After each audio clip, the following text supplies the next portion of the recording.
Ah non, non, c'est venu comme un besoin et une volonté. Un besoin parce que je voulais écrire. J'avais fait assez de temps sans écrire. J'écrivais aussi quand même. Mais j'ai voulu faire ça sérieusement.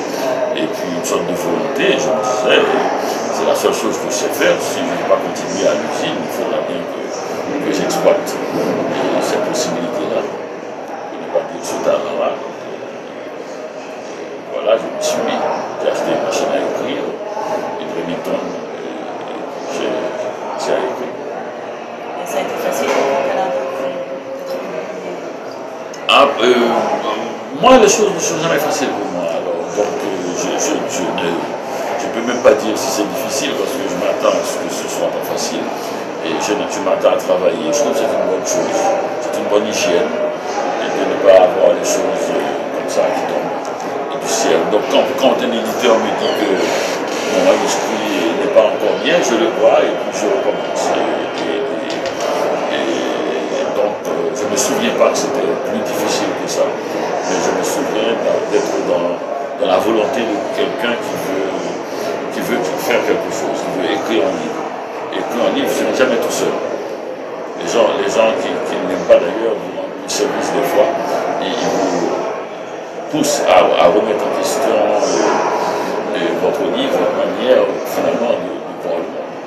Et c'est toujours intéressant parce que en le faisant, vous inventez ou vous découvrez une nouvelle manière et ça vous fait rire. Si vous étiez resté confortable, vous n'auriez eu qu'une seule manière. 5 livres qui touchent sur le médecin, qui touchent sur le sujet fortement. Ça vous touche personnellement tout ce que vous avez écrit. Oui, mais c'est pas parce que je veux faire d'autofiction, c'est parce que je suis un écrivain de ce genre-là. C'est-à-dire le jeu, quand je dis jeu, c'est un jeu collectif en fait. Parce que ça ne comprend pas uniquement moi. Si un ami me raconte une histoire, je la mets dans l'histoire et puis je la mets au jeu. Et donc je vole, je pille les vies, et puis, mais c'est pour les restituer quand le lecteur va lire. Et quand un lecteur lit et qu'il a l'impression qu'il connaît, qu'il a déjà vécu ça, et c'est vrai qu'il l'a déjà vécu parce que j'ai pris des vies, des émotions de beaucoup de gens qui m'entourent, donc ça finit par toucher un grand ensemble. Parce que nous sommes à peu près des prototypes, quelque part. Donc, il y a des figures, il n'y en a pas beaucoup, tellement, une douzaine de figures qu'on rencontre dans la vie. Donc, si vous regardez la vie de 12 personnes autour de vous, à peu près, vous risquez d'avoir la moitié de l'espèce en termes de tempérament, de caractère, de réaction face aux événements. Donc, c'est un jeu multiple, un jeu collectif.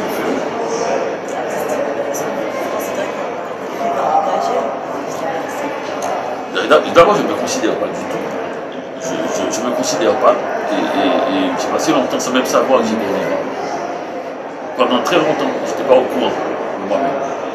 Et c'est arrivé assez tard, je pense que j'avais 13 ans, quand j'ai su que j'étais vivant, par un professeur qui m'a.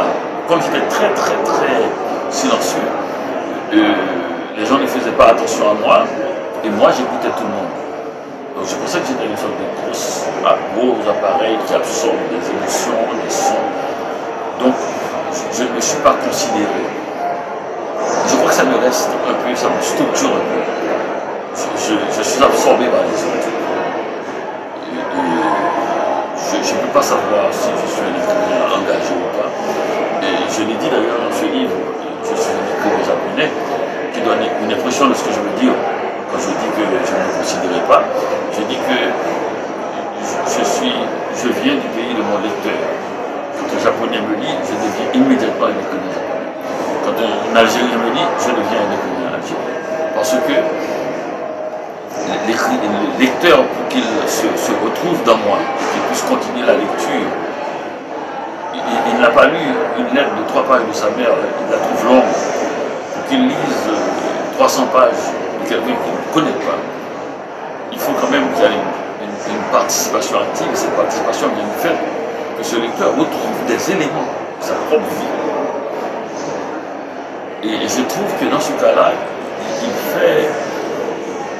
il contribue à la même mesure que moi à l'écriture de ce livre. Parce qu'il écrit oralement, si on peut dire. Il contribue. Parce qu'il est plus généreux même. moi j'écris des choses que je connais un peu. Lui, il lit des choses dont il ne sait même pas d'où ça vient. Et au moment où il a tout terminé, il ne sait même pas quelle destination il est. Dans quelle direction, vers quelle destination il va. Quelle confiance. Quelle merveille de confiance. Donc je pense que cette confiance-là mérite qu'il partage la signature du livre avec moi.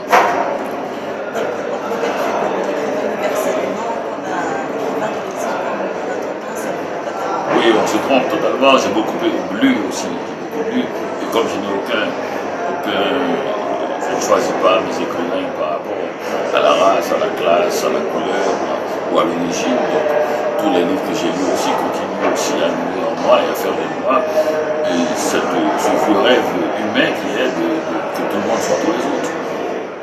Que chacun soit tous les autres.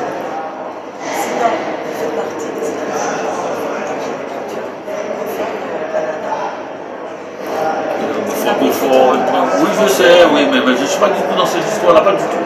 Je suis un lecteur qui écrit. D'ailleurs, je parle beaucoup d'écrivains dans mes livres.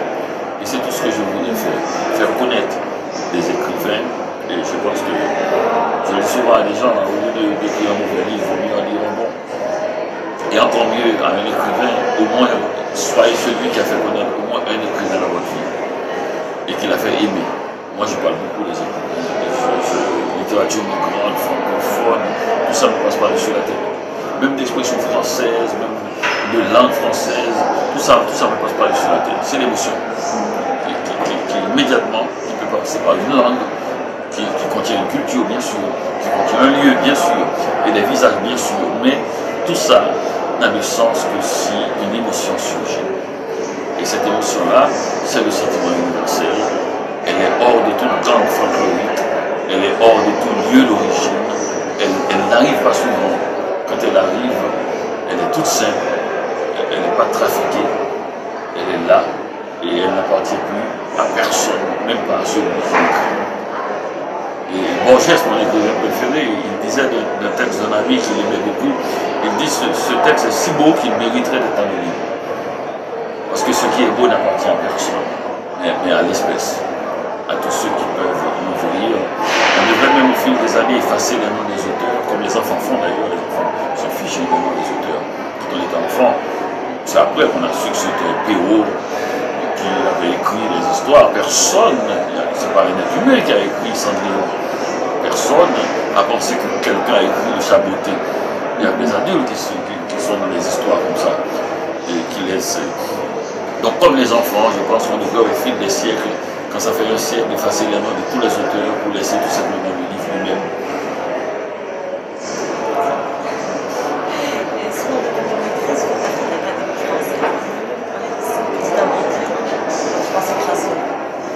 Mais dans quel sens, je sais bien sûr que c'est un moment extrêmement important pour ma mère qui n'a cessé, qui ne s'intéressait pas du tout à mon truc d'écrivain, et qui ce jour-là n'a cessé de me dire, parce que j'avais été en Haïti. Je n'étais pas resté à Paris pour recevoir la nouvelle, parce que j'ai l'impression que la nouvelle était haïtienne. Que ce n'était pas du tout un écrivain haïtien à l'étranger, ou qu'il est français, ou canadien, ou québécois qui était reçu à l'Académie française. Je voulais que ce soit un écrivain haïtien, parce que c'est là que j'ai appris à écrire, c'est là que j'ai appris à penser, c'est là que j'ai appris à lire, c'est là que j'ai lu le plus possible. Donc je voulais restituer tout cela à mes professeurs de classe primaire, à ceux qui m'ont appris les lettres de l'alphabet. Je parle de là.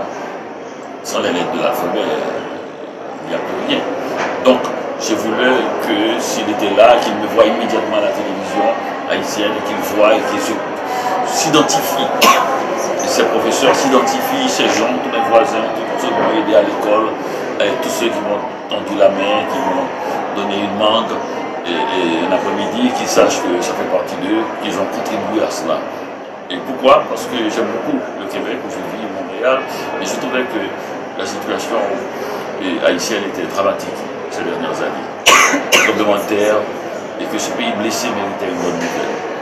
Et pour elle. Et c'est pays, le Port-au-Prince, d'abord, où je suis né, et qui avait subi le tremblement de terre. Donc pour moi, c'était exceptionnellement important. Et pour la première fois, ma mère m'a fait un compliment, elle m'a dit grosse affaire. Et chaque fois qu'elle me croisait dans le couloir de la maison ce jour-là, parce qu'elle n'était pas au courant, quand je suis arrivé à la maison une heure après, ma mère était au courant, mais vaguement, elle n'avait pas pris la mesure de la chose.